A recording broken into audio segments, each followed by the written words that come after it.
Hello everybody, welcome back to Road to Master. I hope you all have an amazing day. We're starting off, we have the black pieces against a 1759 from Bangladesh. We've got an e5. Let's play a Scandi. We've not played a Scandi in a hot minute, so might as well. Knight f6, for any of you who are new, we play the knight f6 as the Scandinavian. And if you watch my videos, there are plenty of things they can do against this. They go with this one, which is probably the most normal variation of the lot. And here we just take with the knight. You can very much take with the queen here, and it just sort of transposes into a normal sort of a Scandinavian classical line. But I prefer this, to be honest. I just prefer this. D4 is the way to go.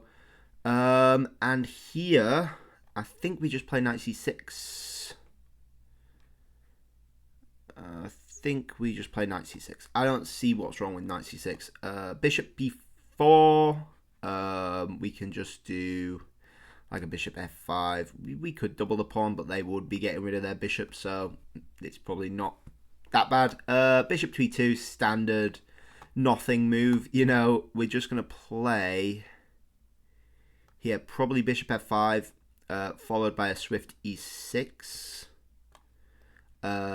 Bishop e7, and we just sort of do a very similar thing to what they're doing, except we've got an extra piece out. So, all's good. All's good.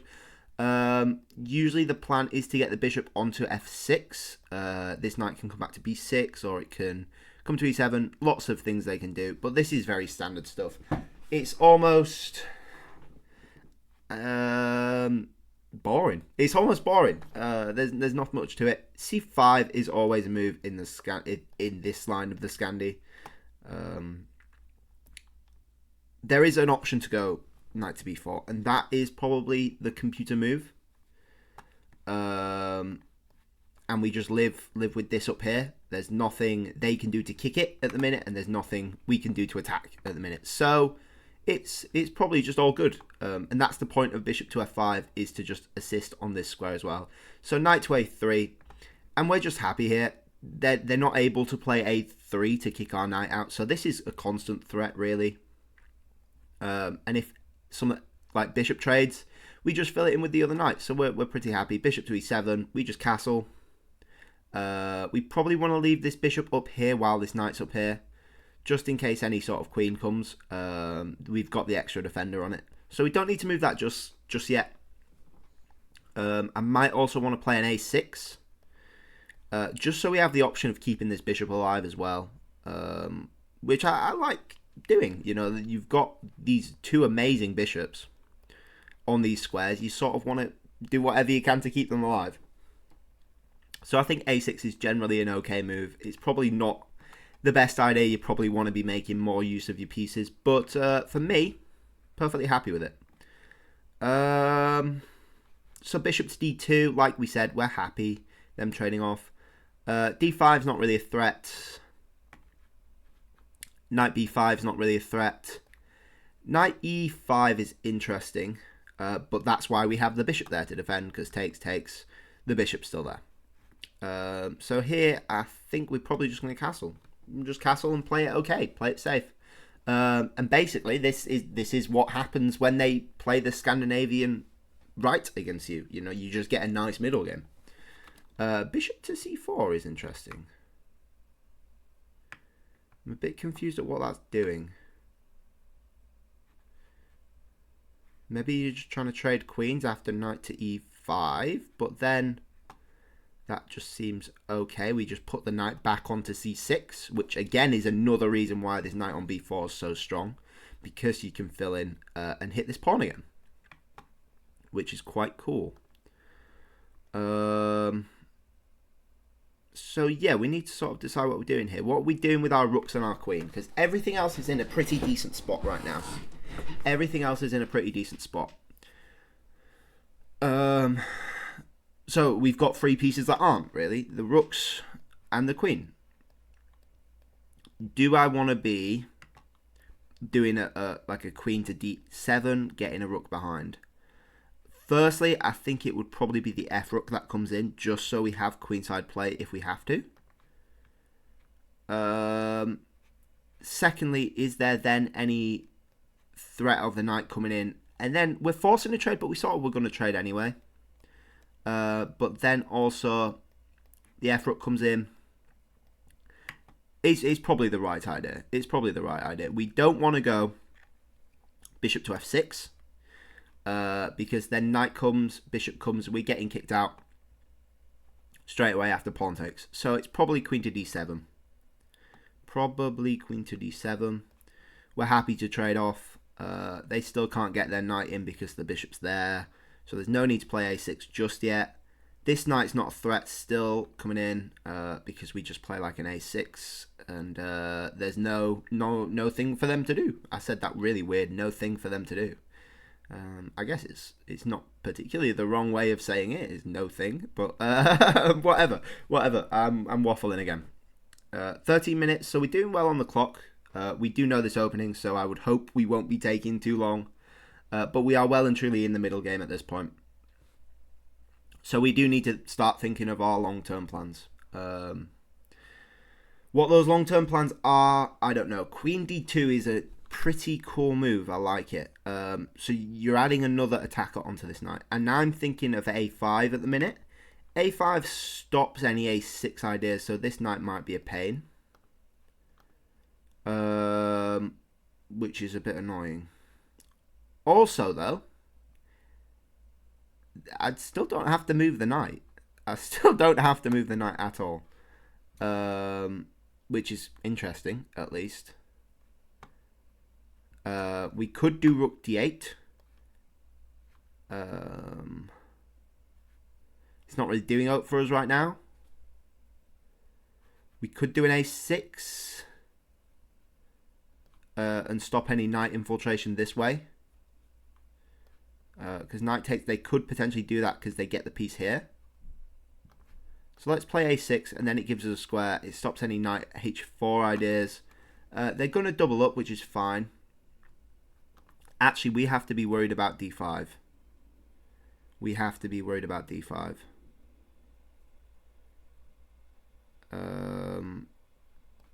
Takes.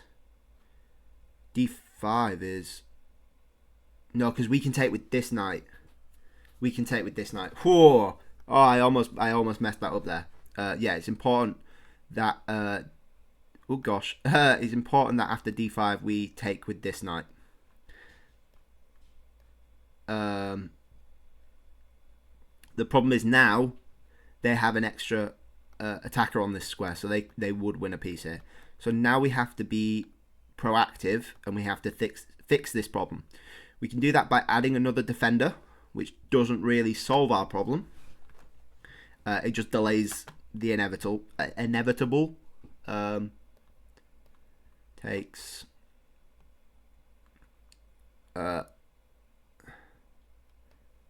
Takes. No, it would be takes, knight takes. And if we've got this rook here as well, then we're actually fine. And then we can drop the bishop to e6.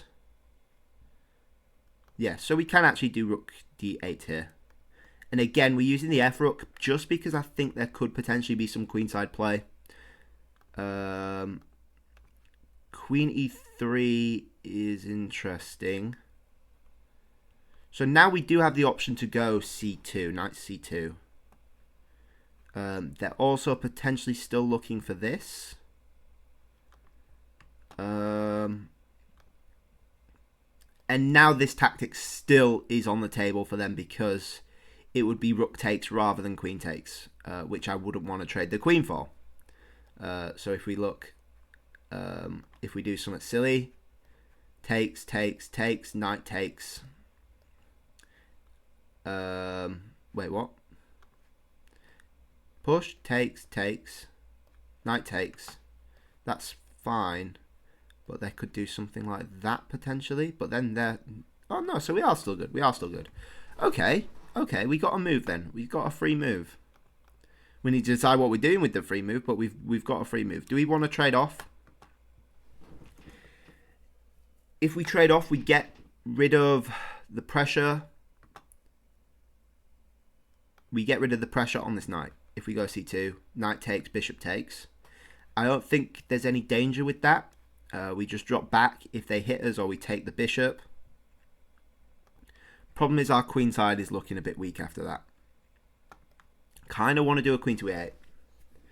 And get this queen off this open file, or semi-open file, I should say.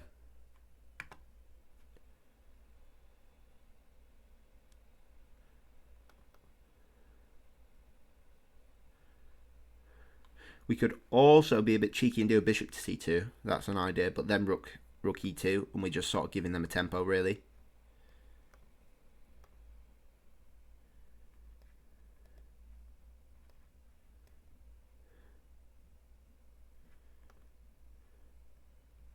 I really do want to still play a6, so when the queen moves, there is no threat of knight b5 because the queen's no longer guarding the c7 square.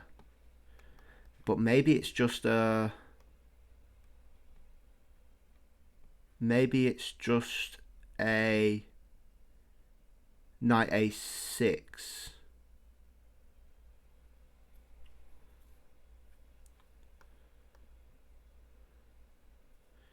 Knight a6 does cover this, and then it stops any sort of pushing. I guess we could reroute it if absolutely necessary. I think the best might just be to trade off.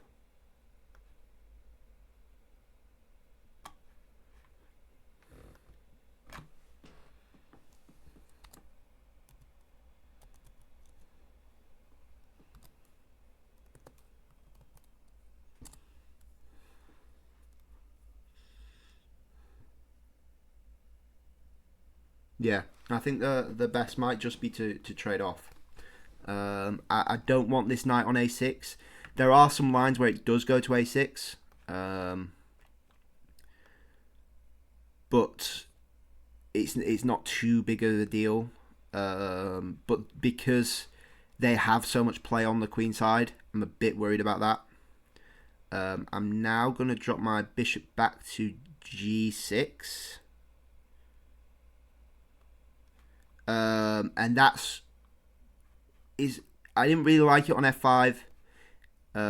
It can still get kicked, but this at least is stopping any sort of pins that could eventually happen on the king.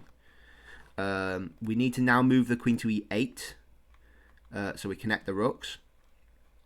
We've got no danger on these queenside pawns now. We need to get the bishop to f6. And then we're sort of on the defensive. But to be honest, there isn't much in it. I don't think there's much in it at all. We're looking at ideas of potentially bishop g5 if the knight moves. However, then they have f4 as well. So I think we can just take this.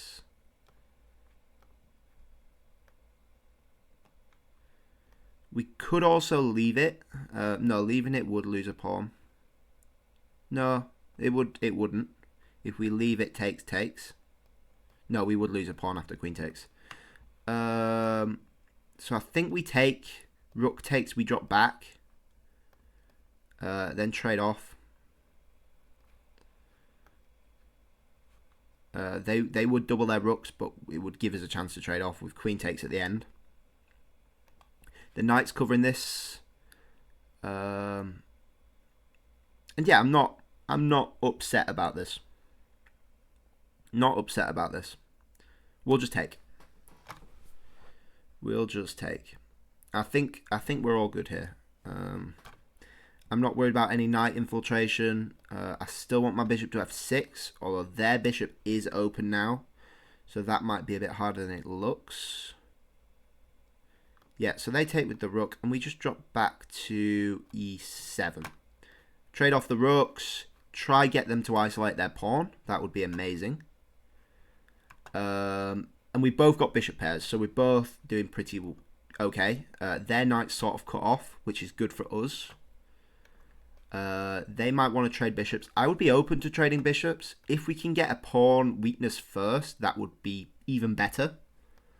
if we could trade off bishops. And ideally trade off queens as well. When you are on the back foot, it's good to sort of do smart trades, not just trading for the sake of trading. You still have to be smart about it, but generally, the less pieces there are on the board, the more chances there are to draw, because your defenses are going to be spread less thin. Here we could even go bishop to e6, which is a very interesting move, actually.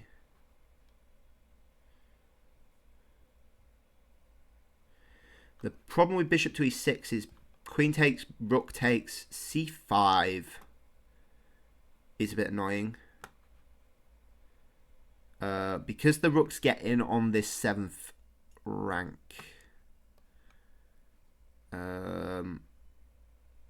It is not as nice as it looks. I guess we could stop them, but then there's nothing. Oh, in fact, yeah. In fact, there, queen takes, rook takes, c5. We can go bishop to e4.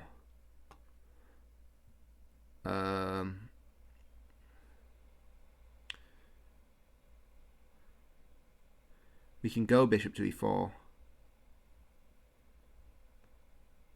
The rook would have to go to h5 to save itself.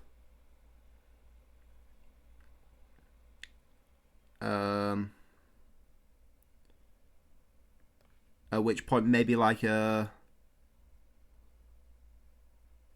Oh, maybe that's not bad at all. Queen takes, rook takes. c5. Bishop e4. Covered, covered, covered, covered. They could even go back, at which point we would be free to take this pawn. Yeah, I quite like that. Let's go for it. Let's go for that. I don't know if it works. It looks more active, though. If we lose one pawn as well, it's not the end of the world. There are plenty of chances to draw if we go down a pawn. Not that we're intending to go down a pawn. We are trying to hold on to the pawn, if possible. But I feel like this is just a more active way of playing. It stops them completely dominating this open rank. And c5 is a very tempting move as well. Obviously, queen takes first. Otherwise, you take the queen, isolate the pawn, and things are just quite nice. Yeah, if they do anything, I'm trading off queens. And if they move a queen or something, wherever it goes, I'm hitting the rook. And then everything's active. Everything's super, super active. So I'm pretty happy with bishop to d6. Again, the computer might dislike it, and I'm very comfortable with the fact that the computer might dislike it. But to me, it seems okay, at least. At least. But yeah, we're still on the back foot. I would say we're still on the back foot. If I was to give it an evaluation, maybe plus 1.2 for white. Maybe plus 1.2. It's still extremely playable. I think even for someone at my level, plus, I think up to 2. 2 would be the cutoff where I would expect to be winning. If it's plus 1, minus 1, there's still plenty of chances to draw, or even lose the game, potentially, depending on the position. But I would say past 2, I would expect to be winning. So they do go to trade off the queen. And actually, I just realised we're hitting their bishop as well, which is quite cool. So they are going to have to move this, which would give us time to fix our position a bit. And, ooh, bishop to f1. Doesn't look particularly nice at all. No, I'm not a fan. That is, yeah, not really nice. It seems like not even like I don't even know how to describe that. It's just hiding. It's hiding away. It's got 2 squares, and one of them you can't go to. So it only has one real square you can go to. At which point I would be happy to trade off. Are you scared of trading off? I'm not sure. Anyway, so what do we do now? Is bishop to e4 still a valid idea? I think it could potentially still be a valid idea. They are essentially playing down a bishop at this point. For now, I know that's an exaggeration. There is potential to trade off the knight and double their pawns. However, then the bishop pair will probably reign supreme. Where's the rook going? Where's the rook going? It could go to there or there. Basically, that's its choices. That's its choices.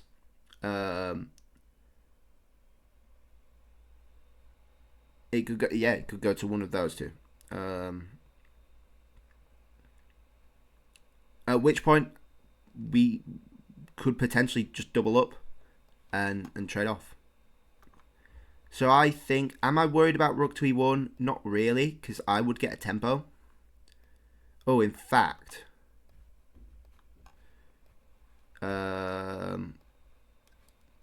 that's a bit interesting. But we do have the bishop there, so I'm not particularly worried about that.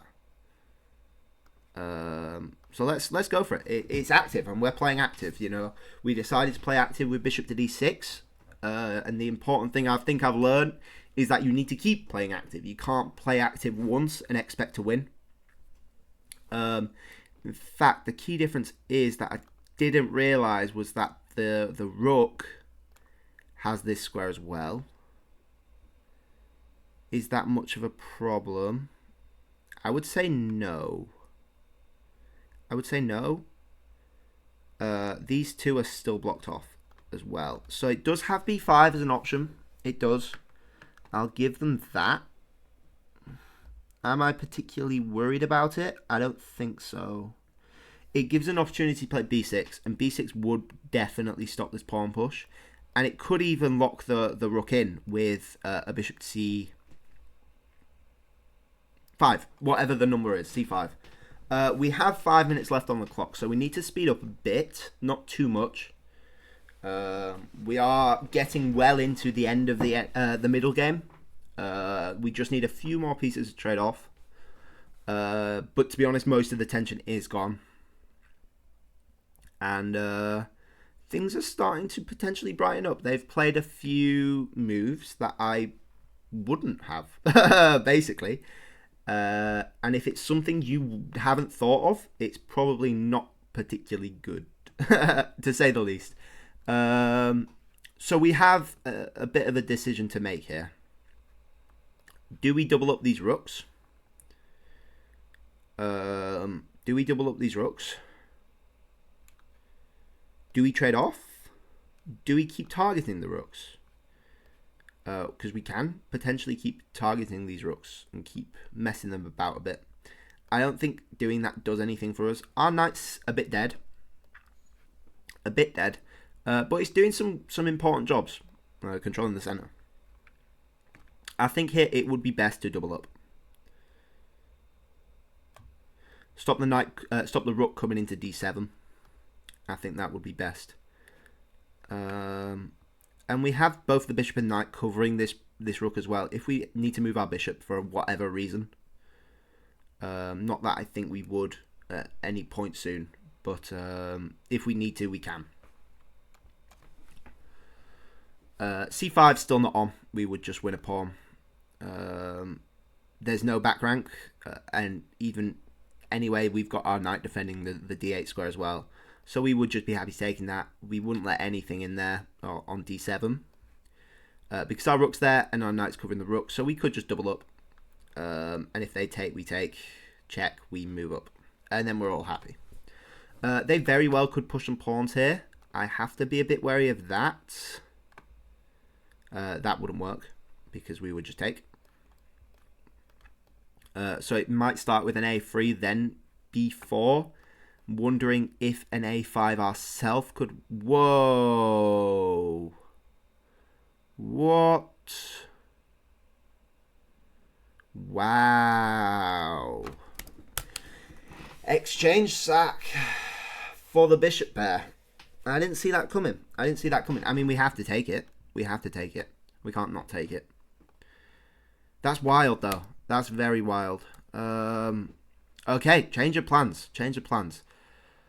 Let's let's trade off these rooks. Do we trade off the rooks?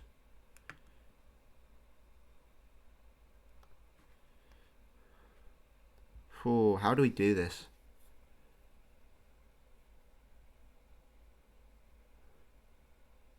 Okay. This is a big change. This is a big change. Luckily for us, this bishop is still dead. Luckily for us, this bishop is still dead. How do we make the most of this dead bishop?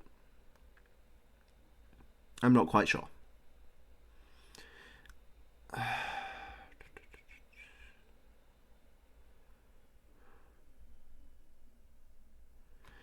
Probably continue with our plan of rook e8. We have back rank threats, so the bishop can't do anything silly because we have several back rank threats. I think just carrying on with the basics, controlling their pieces as best we can. Now I think we want to try to keep things alive.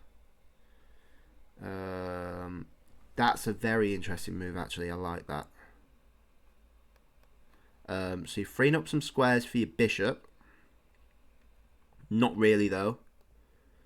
So I think here... Wow.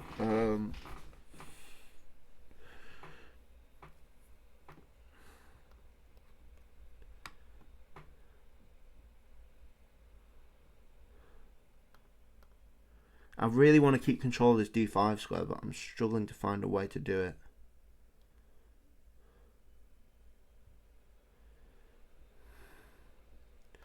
Okay, with bishop f5, we're getting hit with tempo though.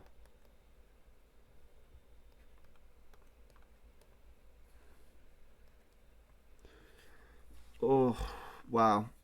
This is crazy. We're going to have to go back to g6. Unfortunately, I think we're going to have to go back to g6. It's not ideal, and we got 2 minutes left. So this is, I think, a good move from them. Trading off the exchange, probably a good move. I am a big fan of exchange sacks, and that was definitely the right time to do it. What do we do now? We could potentially try an exchange sack of our own. However, we would have just been down a pawn for it, so it's not ideal.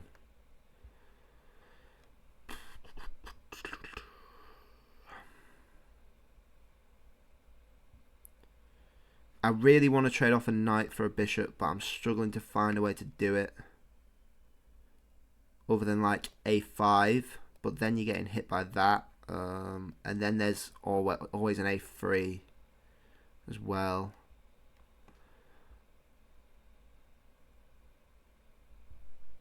So unless we do a knight maneuver, but then we lose control of the central squares. Oh gosh. Okay, let's play an f6. f6 is good because it takes a bit of load off this knight. c5 can't be right. There's no way that's right.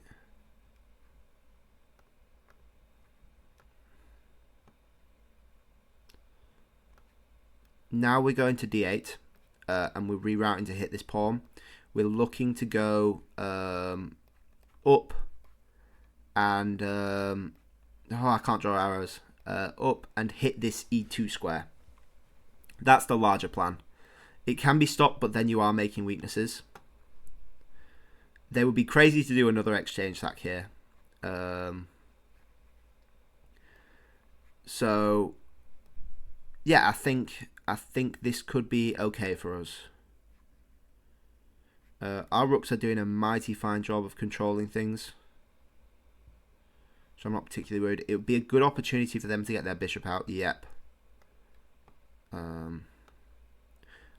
At which point we go bishop to f7. We're unpinning this knight, and we are sort of threatening to trade off the bishops, which can only be good for us. If we get rid of their bishop pair, we've won. So that's the goal. That's the goal when you're playing against a bishop pair. Anti-bishop strategy.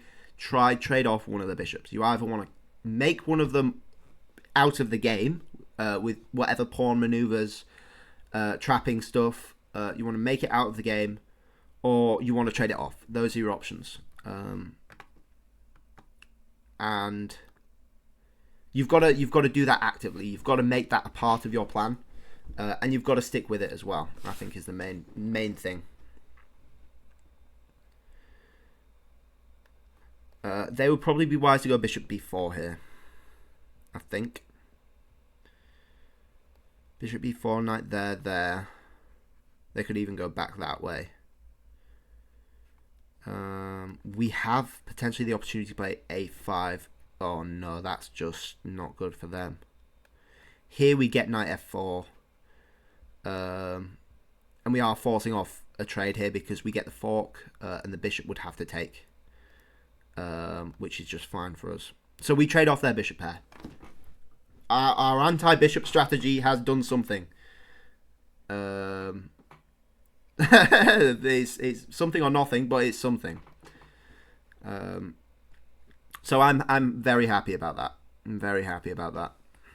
If my calculations are right, that is a weird move.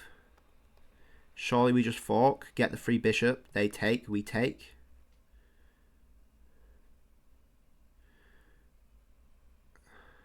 Gosh. We're just up a piece there. We are just up a piece there. There's nothing to it. We are just up a piece. Because we're already up the exchange, so we give the exchange... No, so we trade off... We trade off the bishop. That's fine. That's perfectly fine. We got what we wanted. We trade off the bishop. The other option was to go down a piece for them, but they... yeah. I miscalculated. We are just trading off the bishop. And now we're happy. We're very happy. We're not happy on time. We've still got a minute left. So we need to be sharp about this. I want to put my 8th rook on e7 to control this, while this rook has free reign up here to hit the bishop and the pawns and all of that stuff. They go that way.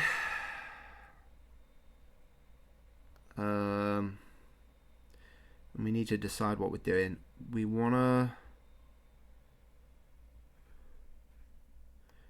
move this up now. Move this up now. We have 58 seconds left, so we're okay. So we moved up now just so we're avoiding them hitting the pawns with a tempo. And now we're going to go potentially rook c2, potentially rook a2. Hit this bishop a bit. The problem is it's going to be hard to get it off these 3 squares while simultaneously hitting the pawn. That knight's not particularly doing anything. It could go there.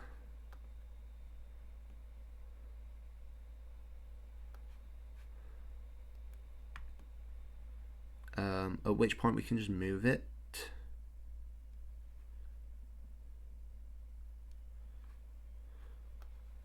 So we're going to go to a2 and hit this pawn. And then potentially play g6 followed by king g7. Oh gosh, this is stressful. This is so stressful. Very low on time. Knight there doesn't do anything. We just take the pawn. We're going to need to play a6, potentially a5 if we want to really weaken stuff. But they are going to play a5 themselves, so we're going to have to play a6. At which point rook a3. Bishop moves back there. Hit the knight bishop. That doesn't particularly do anything. In fact, if the bishop's the king's on g7, they would get that. So we're going to play a6 here. Stop any progression and tie their things down. Ideally, we would have tied their pawns down to light squares. I'm struggling at the minute to see how we would do that, but that would be the plan. Move the rook onto c7. It can be hit with a bishop, but not really at the same time. And we want to free this light squared bishop up and get that involved as much as possible. Yeah, so move up. Nothing can be hit. So we're just playing super tidy, super tight. That's fine.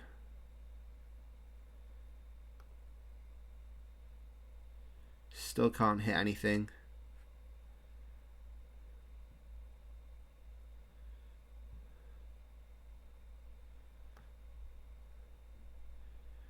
We're going here. Control knight e8.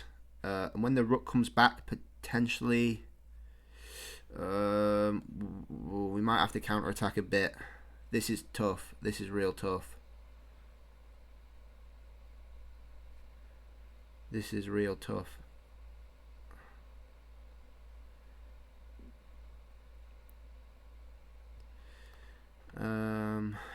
Gosh. They might be winning this pawn. They very well might be winning this pawn. I don't see how I'll stop rook b8. The annoying thing is the knight's covering e4, which I completely forgot. So I would have to go... oh. They've given us something there.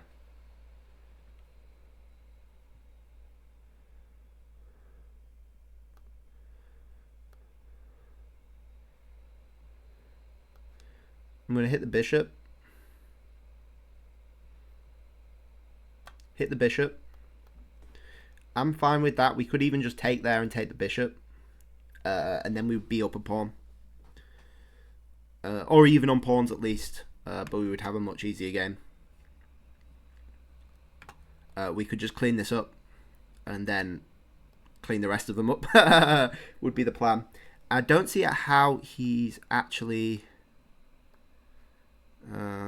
sort of stopping this now. You could go bishop back, but then oh, actually I can't go to c4.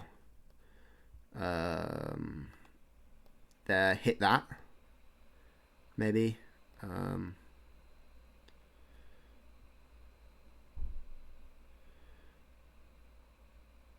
And then there back again.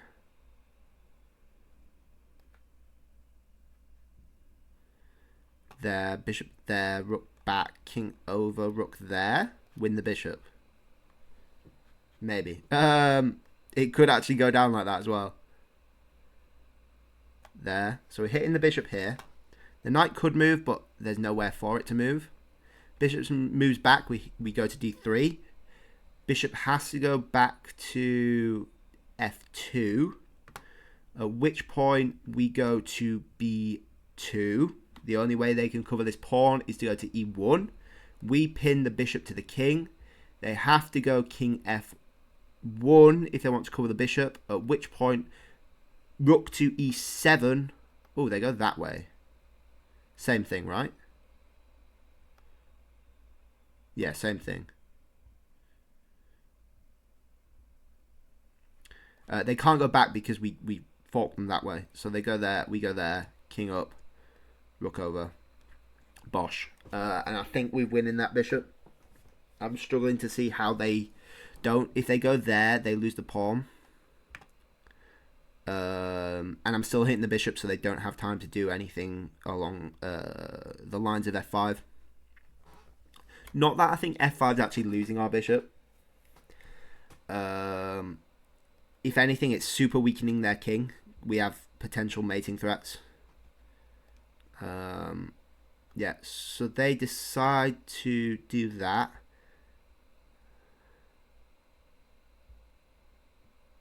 So I'm going to b3 here, hitting the bishop one more time.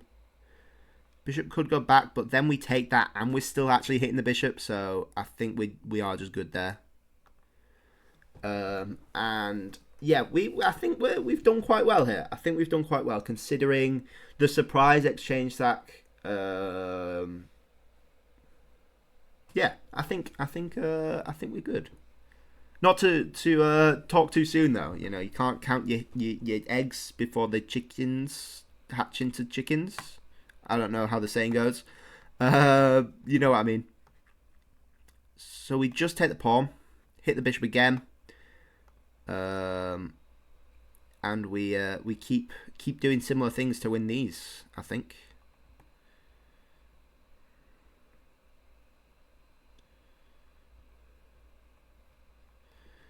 We might struggle actually to get these, but we have got the pawn back, and now this rook's actually covering this as well.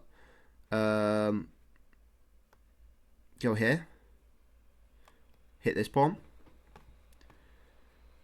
because once we get this a pawn going, that's super fast, really. So we're gonna go to h5, try get them to do this. At which point we can drop back to f7. And like I said, there's no real actual threat, I don't think. Because our rook's safely on the 7th file, which is another really important thing you need to remember when you're playing against rooks. Don't let them get the 7th file no matter what. It's not going to end up good for you. You need to control your own 7th file and try get your rooks on their 7th file as well. Like you saw the damage we caused with our rook getting up in their king's space. And you just can't let that happen, basically. You can't. That we have similar ideas as well. If they try go up, we go up, king over. We could throw in a check potentially. Try free up this bishop. So they go there. At which point can't I just go here and plump ourselves on c6? I think so. And then, are we actually threatening mate? Are we threatening checkmate? I think potentially so. Not quite. They've got this g3 square. They have the g3 square. They're going there. Just trying to hit this again.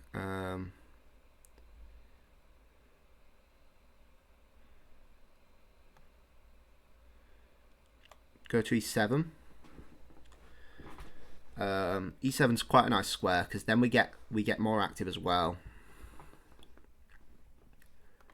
And then knight's not really doing anything, to be honest. It's sort of trapped in its own pawns and my pawns as well, and the rook's controlling it quite well.